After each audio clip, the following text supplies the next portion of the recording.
Hello friend, नमस्कार। स्वागत है आपका एक बहुत ही इम्पोर्टेंट वीडियो में। अभी हम लोग एनसीएफ 2005 के विषय में देखेंगे, ठीक है।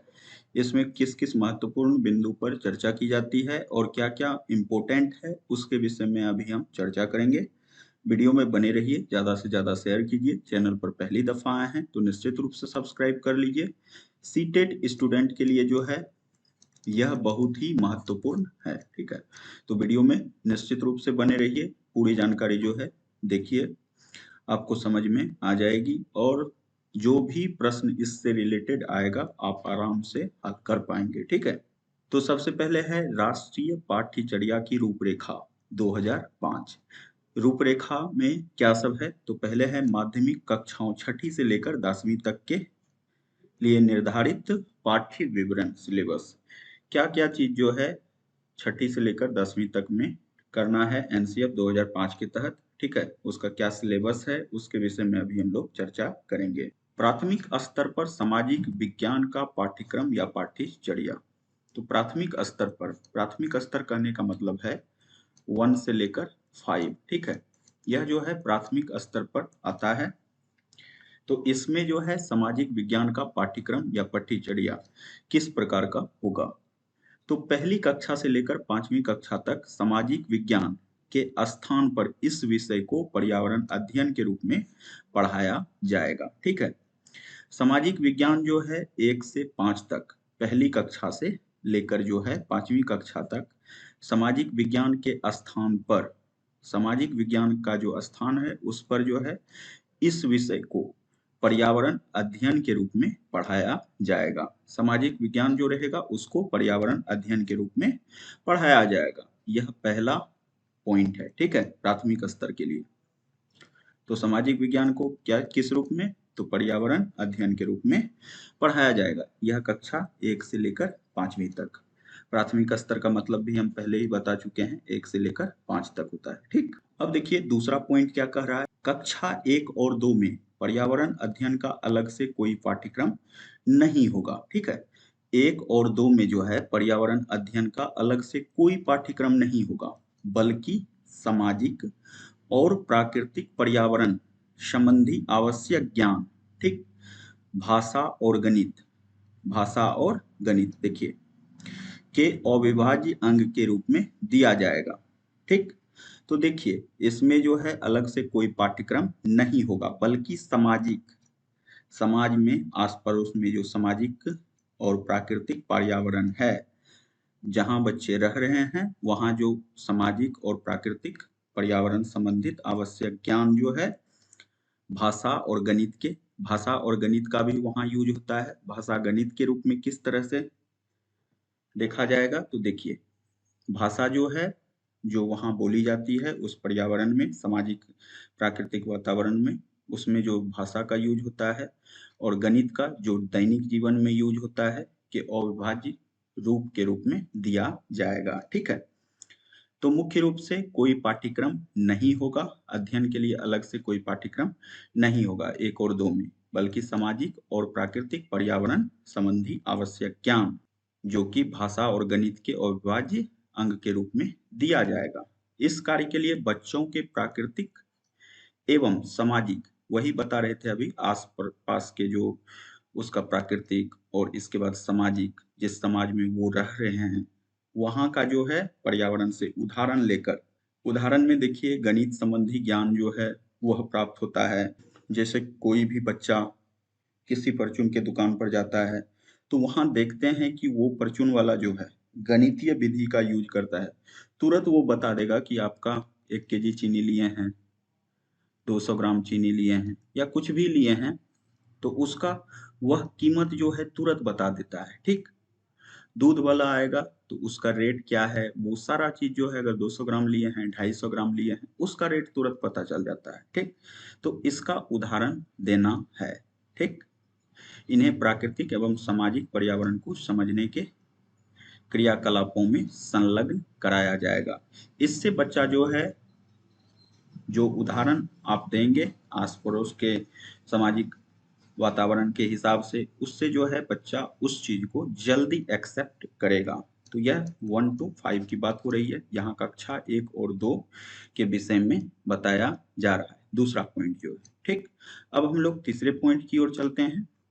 कक्षा 3 से 5वीं, देखिए यहाँ हो गया आपका कक्षा 1 to 1 और 2 के विषय में यह बात है कि कोई भी स्पेशल उनको अलग से ज्ञान नहीं दिया जाएगा। सामाजिक और पर्यावरण, जिस समाज में वो रह रहे हैं, जिस वातावरण में रह रहे हैं, वहां से उदाहरण लेकर उसको ज्ञान प्राप्त करवाया जाएगा। ठीक है, और इसको जो है क्रियाकलाप में, जैसे कि आस पड़ोस की कोई चीज है, वहां जैसे कि बकरी की संख्या गिन के उसको बताना है, गाय कौन सी किस प्रकार का जानवर है उसके विषय में जानकारी, तो ये सब चीज जो है यहाँ पढ़ाया जाएगा। इससे जो है बच्चे को समझने में बहुत आसानी होती है।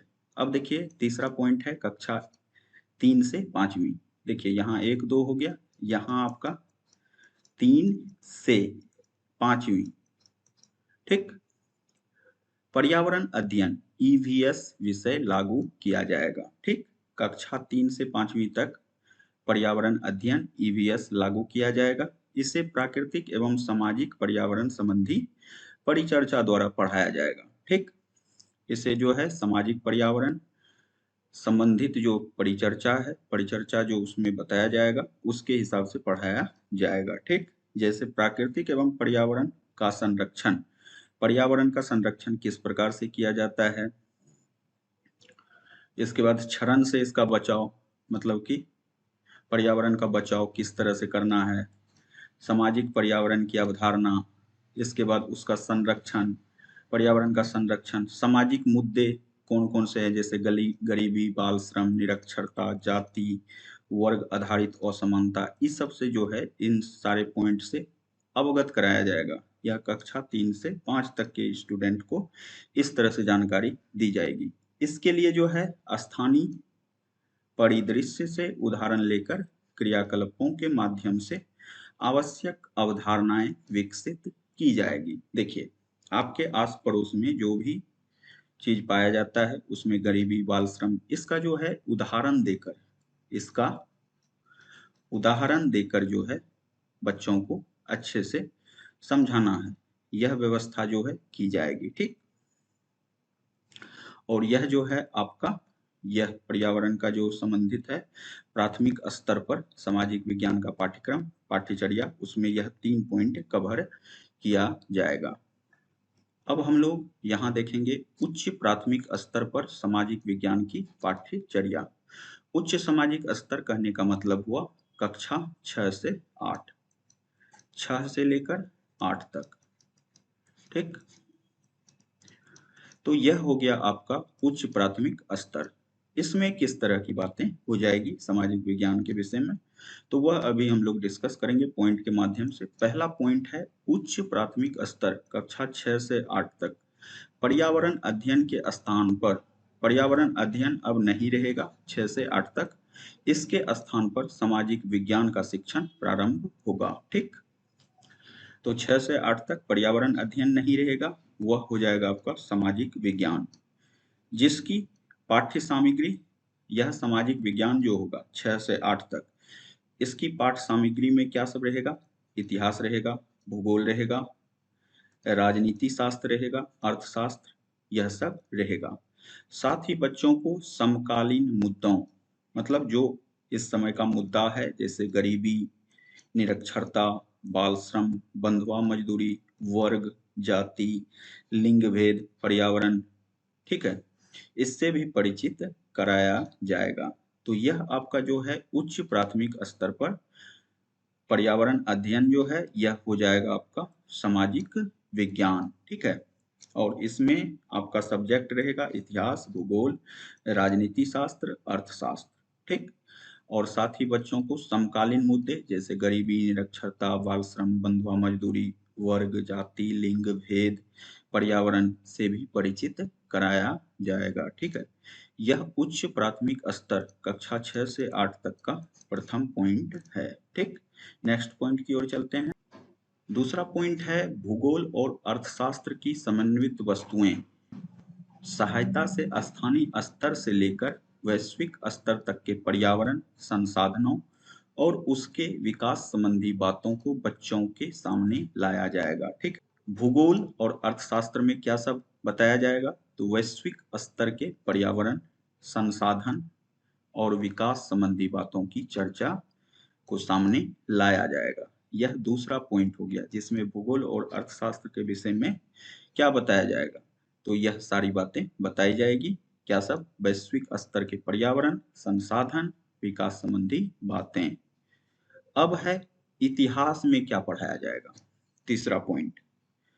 तो इतिहास को सबका कल्याण संबंधी अनेकत्व की अवधारणा पर बल देते हुए पढ़ाया जाएगा। ठीक।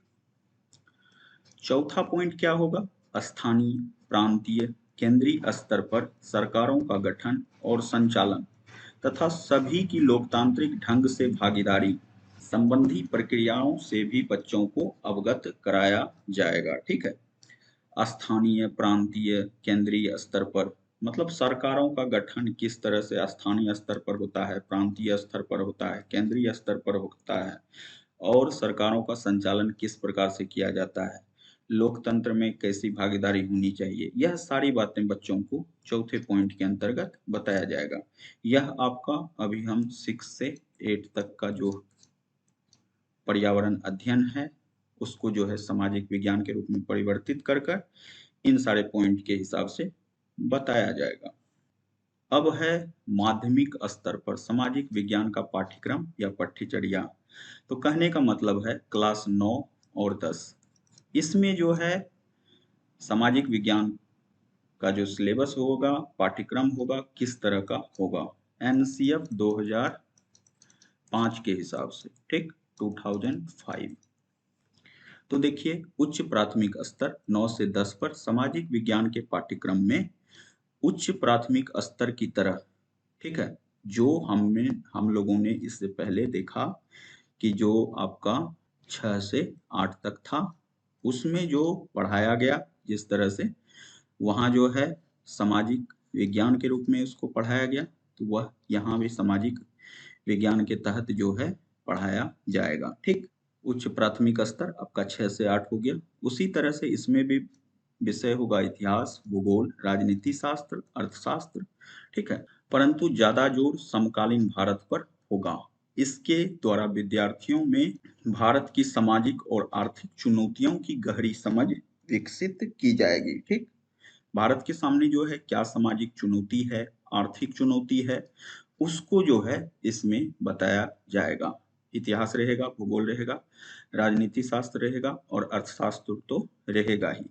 उसके अलावा समकालीन भारत पर जोर दिया जाएगा जिसमें कि भारत के सामाजिक चुनौतियां क्या है, आर्थिक चुनौतियां क्या है, इसके विषय में भी बताया जाएगा। ठीक। अब है समकालीन भारत की चर्चा बहुपरिप्रेक्षीय होगी जिसमें आदिवासी, दलित और मताधिकार से वंचित अन्य लोगों के परिप्रेक्ष्यों को भी ध्यान में रखा जाएगा और प्रयास किया जाएगा कि पठन सामग्री को यथासंभव बच्चों के दैनिक जीवन से जोड़ा जा सके। समकालीन भारत के चर्चा के आधार पर आदिवासी और मतलब जो भी वोट से मताधिकार से वंचित वर्ग हैं, दलित हैं, आदिवासी हैं, उनको ध्यान में रखा जाएगा और यह पाठ्यक्रम में भी शामिल किया जाएगा और बच्चों को दैनिक जीवन से जोड़कर जो इन सारे चीज से मतलब कि जैसे आदिवासी, दलित समाज वगैरह सब हैं, मताधिकार से वंचित हैं, उनको जो है दैनिक जीवन में बच्चों को उससे जो है बताया जाएगा उसके विषय में कि किस तरह से वो लोग मताधिकार से वंचित हैं और उनके लिए क्या क्या करना चाहिए। इन सारी बातों की चर्चा जो है इसके माध्यम से बताया जाएगा। ठीक। अब है इतिहास में क्या पढ़ना है, क्या पढ़ाया जाएगा। तो इतिहास में भारत के स्वतंत्रता संग्राम सभी वर्गों और प्रांतों के योगदान की चर्चा की जाएगी। ठीक। इतिहास में जो है भारत के स्वतंत्रता संग्राम, जो भारत में स्वतंत्रता संग्राम हुआ था उसके विषय में पूर्ण चर्चा की जाएगी।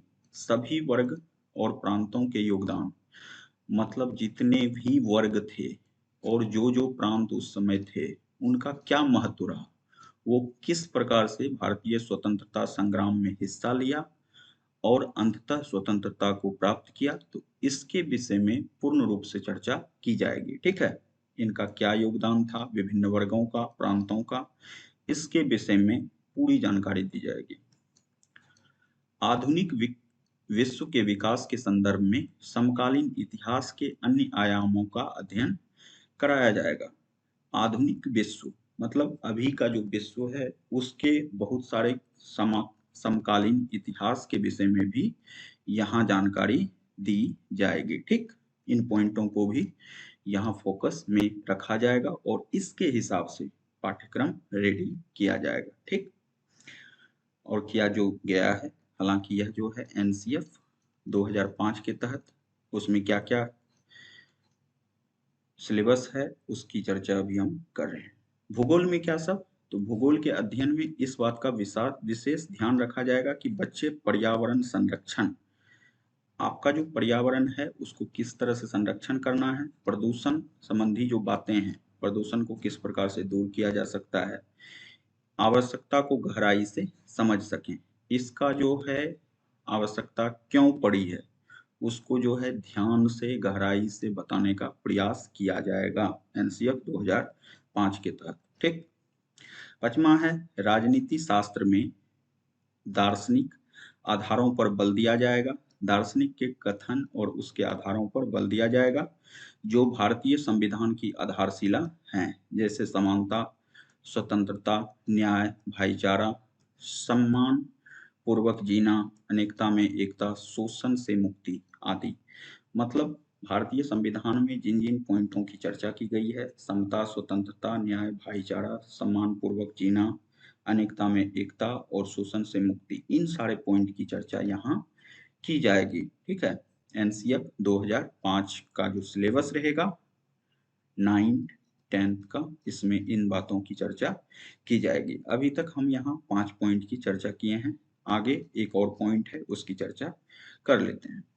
इस स्तर पर 9 10 9 और 10th वाला जो स्तर है पढ़ाने का, जो है स्टूडेंट को पढ़ने का, यहाँ सामाजिक विज्ञान के अंग के रूप में प्रारंभ की जा रही है। ठीक, अर्थशास्त्र की पढ़ाई जो है सामाजिक विज्ञान के अंग के रूप में पढ़ाई प्रारंभ की जा रही है, इसलिए यह अपने सामान्य जनजीवन को आधार बनाकर की जाएगी। जैसे गरीबी और बेरोजगारी की चर्चा करते हुए लंबे चौड़े आंकड़े देने के बजाय गरीबी और बेरोजगारी के संबंध में लंबा चौड़ा आंकड़ा नहीं देना है। ठीक, समझाने का प्रयास किया जाएगा, बल्कि यह समझाने का प्रयास किया जाएगा कि देश के सामने किस प्रकार की आर्थिक चुनौतियां एवं आर्थिक समानताएं समाज में व्याप्त हैं।